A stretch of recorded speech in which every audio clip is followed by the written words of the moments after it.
මේ ජීවන ගමනේ පිංගතුනේ උපදවා ලිය යුතු ගුණදන් අතරේ ඊටාම අගනා ඊටාම වටිනා සත්පුරුෂයෝ මහත්සේ වර්ණනා කරපු ගුණයක් තියෙනවා. ඒ ගුණය තමයි කෙලෙහි ගුණ. තමන්ට කරපු උදව්වට පෙරලා උදව් කිරීම කෙලෙහි ගුණ. උපකාර ලැබුවෙකුට පෙරලා උදව් කරන්න යම් කෙනෙකුගේ හිත නැමෙනවා නම් ආන් ඒ කෙනාට කියනවා සත්පුරුෂයා. මොකක්ද යාට කියන නම? සත්පුරුෂයා. සත්පුරුෂකම කියන එක හරියට මේ වගේ.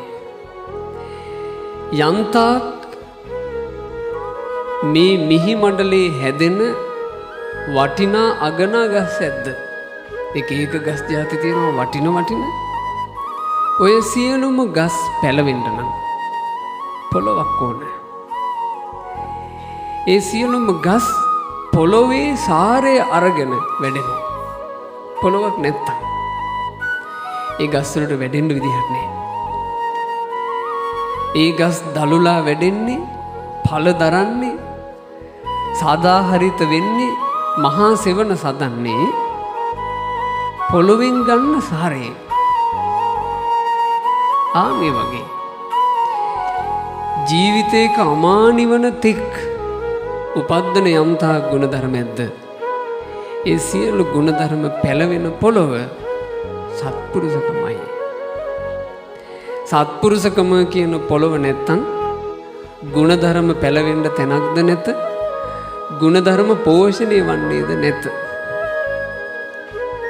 සත්පුරුෂකම එච්චර වටිනවා. ඒ ගැන මෙහෙම කිව්වෙකි. මේ ලොවේ අතීතේවත් ඈත අතීතේවත් මින් පෙර ඈත බුද්ධ ශාසනවලවත් කිසිදු අසත්පුරුෂයෙක් රහතන් වහන්සේ නමක් වෙලා නැහැ. කිසිදු අසත්පුරුෂයෙක් අනාගාමී වෙලා නැහැ.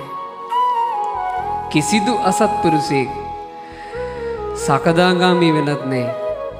කිසිදු අසත්පුරුෂයෙක් හෝවාන් වෙලත් නැහැ.